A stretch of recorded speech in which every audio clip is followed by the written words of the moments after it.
बिस्मिल्लाहिर्रहमानिर्रहीम। अस्सलाम वालेकुम। क्या हाल है आप सबका? होपफुली आप सब ठीक ठाक होंगे। आज का व्लॉग मैं ईद के एक दिन पहले से स्टार्ट कर रही हूँ और मॉर्निंग में ही बकरे आ गए थे सारे और बस फिर टेंट वगैरह लगवा दिया था लॉन में ताकि फिर सारा दिन गर्मी अच्छी खासी होती है तो फिर के बकरों के बैठने के लिए साया हो। और वैसे लॉन में अच्छी खासी गर्मी हो जाती है धूप की वजह से ना, तो फिर ये हर साल ही टेंट लगवा लेते होते हैं बकरों के लिए। सुबह सुबह ही नमाज़ पढ़ के हस्बैंड और बेटा गया था और बस बकरे पसंद आ गए और शुक्र है फाइनल हो गया रेट और वो ले आए। और बस फिर सारा दिन बच्चों का तो बकरों के साथ ही गुजरा है और ये साल में उनको एक एक दिन का ही वेट होता है कि बकरे आएंगे और हमने उनके साथ खेलना है। और ज़्यादा दिन तो नहीं लाया जाता है क्योंकि फिर काफ़ी ज़्यादा मैसी हो जाता है घर, फिर उसका सफाई और अच्छा खासा मुश्किल होता है। लेकिन एक दिन पहले तो लाजमी होता है ना कि 1 या 2 दिन पहले बकरे आ जाते हैं ताकि बच्चे भी खेल लें इनके साथ और उनका भी शौक़ पूरा हो जाए। और बस फिर मैंने सारे घर की बेडशीट्स वगैरह चेंज करके वो भी वॉश करवा ली थी ईद से एक दिन पहले ही। और सेवइयाँ भी मैंने दोपहर में ही बना के फ्रिज में रख दी थी ताकि ईद की मॉर्निंग में ना ये अच्छी ठंडी हुई हो। और अपना ये ड्रेस मैंने फिर प्रेस करवाया था और मैंने कहा मैं आपके साथ शेयर करती हूँ कि ये मेरा ईद का ड्रेस था और साथ मैंने ये इयररिंग्स मैच की थी। और इतना लाइट कलर इयररिंग्स का मुझे नहीं मिला था जो कि इनके ड्रेस के फ्लावर में आ रहा था, लेकिन फिर भी पिंक कलर मुझे मिल गया और बड़ा अच्छा फ्लावर में ना मिला। और ये साथ दुपट्टा था और इसमें मैंने लेस 2 पिंक और वाइट मैचिंग करके ना ऑर्डर पे लगवा ली थी। और ये भी मुझे ईद से 2 दिन पहले ड्रेस मिला है और शुक्र है मिल गया। तो मुझे वाइट कलर ज़्यादा पसंद है ना, तो मैं चाह रही थी कि मैं यही ईद पे पहनूं। ईद के लिए मैंने 2 ड्रेसेस स्टिच करवाए थे और ये फर्स्ट डे का वाइट था और सेकंड डे का जो था येलो कलर में था। अच्छा, ये अब ईद का दिन है और मॉर्निंग में तो मैंने खैर चना चाट बना ली थी और साथ सेवइयाँ हो गई थी। और बस फिर ये दोपहर के लिए मैं सालन बना रही थी तो उसमें मैंने मटन की कढ़ाई बनाई थी और साथ नमकीन गोश्त मैं इस दफ़ा ना थोड़ा सा डिफरेंट बना रही थी। इसमें मैंने हल्दी और थोड़ी सी पिसी हुई लाल मिर्च डाल के ना तो इसको आधा घंटा के लिए मैरिनेट कर दिया था और उसके बाद फिर पानी डालने के बाद इसमें नमक डाला था। नमक पहले नहीं मैंने डाला और बस इसमें नमक मिर्च हल्दी डलनी है और नमक पानी डालने के बाद और बस इसको पकने के लिए रख देना है और अच्छी तरह ये पक जाएगा ना तो फिर ये नमकीन गोश्त बच्चों को बड़ा पसंद आया था। और साथ फिर मटन की कढ़ाई बनाई थी। इसकी वजह से मैंने रेसिपी आपके साथ शेयर की हुई है मटन कढ़ाई की, तो इस वजह से वो मैंने सारी नहीं शेयर की। और शाम में फिर मटन पुलाव बनाया था और बस हमारी ख़वातीन की ईद तो और स्पेशली बड़ी ईद तो ऐसे ही किचन में गुजरती है। और पहले तो बकरा और कुर्बानी वगैरह संभालने का टाइम होता है और उसके बाद फिर कुकिंग का, और बस फिर सारा दिन इसी तरह कुकिंग में गुजर जाता है। और बल्कि मैंने तो कुर्बानी संभालने के बाद फिर ड्रेस चेंज किया था ईद का ताकि फिर कुर्बानी का गोश्त एक दफ़ा संभाला जाए। तो कसाई बकरा बना रहे होते हैं ना तो उनका दोपहर का खाना लाजमी फिर हमारी तरफ ही होता है, तो फिर उनके लिए फिर कलेजी का सालन मैंने बना दिया था और साथ फिर रोटियाँ हो गई थी।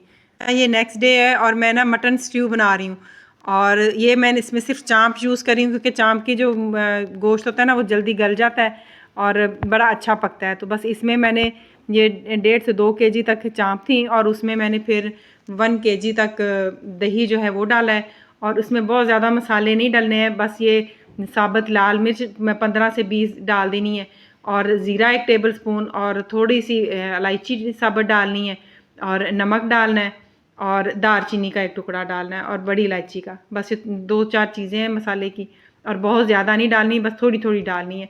और ऑयल भी इसमें 3 से 4 टेबल स्पून डालना है क्योंकि चाँप अपना भी इनका फ़ैट होता है, वो जब मेल्ट होता है ना तो फिर वैसे भी बीच में ऑयल काफ़ी हो जाता है। और बस ये सारा कुछ डालने के बाद थोड़ा सा प्याज है, ये 3 अदद प्याज हैं जो दरमियाने साइज़ के हैं, ये मोटे मोटे काट के बीच में डाल देने हैं और बस इसको ढक देना है। और ये अपने ही ये दही के अंदर ही इसने पकना है ना, तो ये बड़ा अच्छा थोड़ा खट्टी खट्टी सी ना ये चाँपें बनती हैं। और ये फ्राई करने की बजाय ना इस तरह का दाल वगैरह बनाए ना तो उसके साथ बनाए तो बड़ी मज़े की ये बनती हैं। और इसमें पिसी हुई लाल मिर्च नहीं डाले ना, तो ये जो इसमें मेन इंग्रेडिएंट जो है ना वो साबुत लाल मिर्च है और ज़ीरा है और नमक, और बस इसी में ही इसने पकना है और स्लो फ्लेम पे और अच्छा गला हुआ हो और बहुत ज़बरदस्त ये बनता है। और साथ मैंने मूंग और मसूर की दाल बनाई थी क्योंकि 2 दिन गोश्त खा के ना तो वैसे ही दिल नहीं इतना कर रहा होता, तो फिर साथ मैंने चाँप करनी थी और साथ फिर ये मूंग और मसूर की दाल कर दी थी। और ये थोड़ी डिफरेंट स्टाइल में चाँपें बनाई थी तो ये दाल के साथ बड़ी मज़े की लगती हैं। बस इसमें ना ये दही का पानी जो भी आएगा ना, इसको बिल्कुल लो फ्लेम पे ड्राई कर देना है, और फिर ये बड़ा अच्छा एक कॉम्बिनेशन हो जाता है दाल के साथ ना। ईद पे हमारे वैसे ही सारे फैमिलीज इकट्ठी हो जाती हैं ना, तो माशाल्लाह काफ़ी ज़्यादा रौनक लग जाती है। काफ़ी मुश्किल हो जाता है व्लॉग बनाना, लेकिन मैंने थोड़े बहुत बीच में से क्लिप्स रिकॉर्ड कर लिए थे ताकि मैं अपनी थोड़ी बहुत जितनी भी है ईद की रूटीन आपके साथ शेयर कर सकूं। और बस ये थर्ड डे बच्चे काफ़ी ज़िद कर रहे थे कि हमने कहीं बाहर लेकर चलें, और ज़्यादातर ईद पे हम नहीं कहीं भी लेकर जाते क्योंकि रश हर जगह काफ़ी होता है ना, तो काफ़ी मुश्किल होती है। बस ये फिर बच्चों की ज़िद की वजह से मैं इनको लेके आई हुई थी। यहाँ पे सुपर स्पेस है ये जगह, और काफ़ी अच्छा प्ले एरिया है ना बच्चों के लिए। एक्चुअली ये है कि यहाँ पर सेंट्रल एसी था ना, तो गर्मी बिल्कुल भी नहीं फील हो रही थी, वरना ओपन एरिया में कहीं भी बच्चों को लेके जाना तो काफ़ी मुश्किल होती है। और बस बच्चों को भी तो ज़ाहिरा खुश करना होता है, और फिर बस जो वो राइड्स कहते गए हैं तो वो मैं उनको सारी दिलवाई हैं ताकि बच्चे खुश हो जाएं। अच्छा, वैसे काफ़ी टाइम यहाँ पर लग गया और मैं सारी इनको राइड्स नहीं दिलवा सकी हूँ क्योंकि मुझे अम्मी की तरफ भी जाना है, और मैंने जाके घर में फिर सारी पैकिंग भी करनी थी, और बच्चों के कपड़े रखने अपने रखने, तो अच्छा खासा टाइम मेरा उसमें भी स्पेंड होना था ना।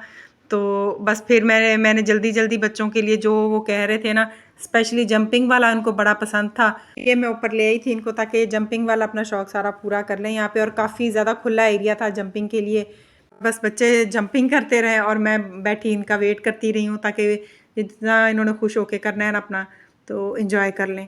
और बस फिर मैं ये भी सोच रही थी कि मैंने घर जाके अब क्या क्या चीज़ें पैक करनी है, क्योंकि नेक्स्ट डे अब मेरा इरादा था कि मैंने अम्मी की तरफ जाना है, और काफ़ी टाइम हो गया था बच्चों की, जब से छुट्टियां शुरू हुई हुई थी ना, तो मैं अम्मी की तरफ नहीं गई थी। मेरा यही था कि मैं ना ईद के बाद अम्मी की तरफ जाऊंगी ताकि फिर ईद बीच में ना आए, और फिर मैं तसल्ली से कुछ दिन वहाँ पे रह लूँ।